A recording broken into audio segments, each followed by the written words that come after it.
Thank you for reminding all of us that science is for everybody. Science is for all of us.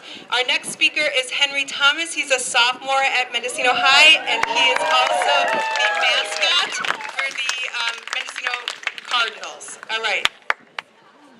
Hello. I am the mayor of Elk, as it once were. So, my title of my speech today is Why Public Policy Should Not Be Based Upon Alternative Facts. So let's get it going. Hi, my name is Henry Thomas. I was invited to give a speech at this rally today because I am a master of alternative facts. I know how to turn a lie into a truth. I've been doing so for 15 years.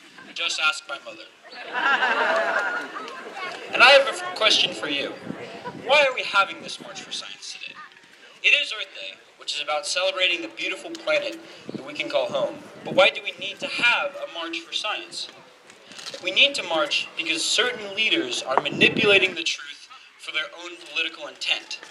Public policy cannot be based on lies that stuff pockets, inflate egos, or further political ends. They should be based on scientific data. The consequences of public policy based on alternative facts are very scary ones.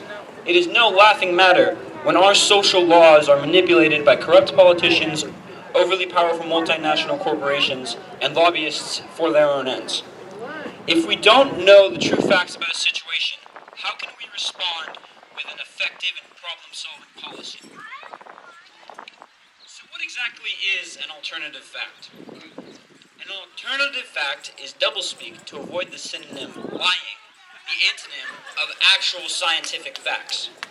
The term alternative fact became a thing when Trump's feet-tucking into the White House couch counselor Kellyanne Conway was trying to defend Sean Spicy Spicer on his comments that President Trump's induction into the Hall of Shame audience was the largest audience to ever witness an inauguration, which happens to be a stone-cold lie. Ms. Conway, however, coined the now infamous phrase, alternative fact. So why did she lie? Why do our political leaders lie?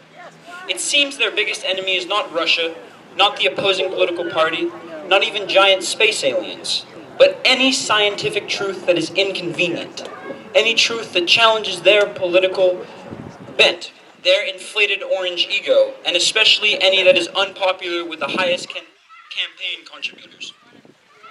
Public policy should be based on quantifiable and verifiable data, or in other words, upon scientific facts. If we base our decision-making process on lies or misinformation, we cannot effectively tackle the problems. We can't even identify the problems. Lying about the situation does not make the problems go away.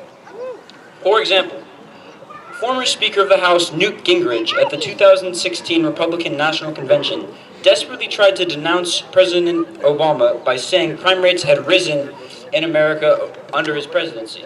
Speaker Gingrich said that crime was up because the average American no longer felt safe, using the outliers of Chicago and Baltimore to try to prove his point, two cities whose crime rates had actually risen over the period. He manipulated the data as if applicable to the whole country.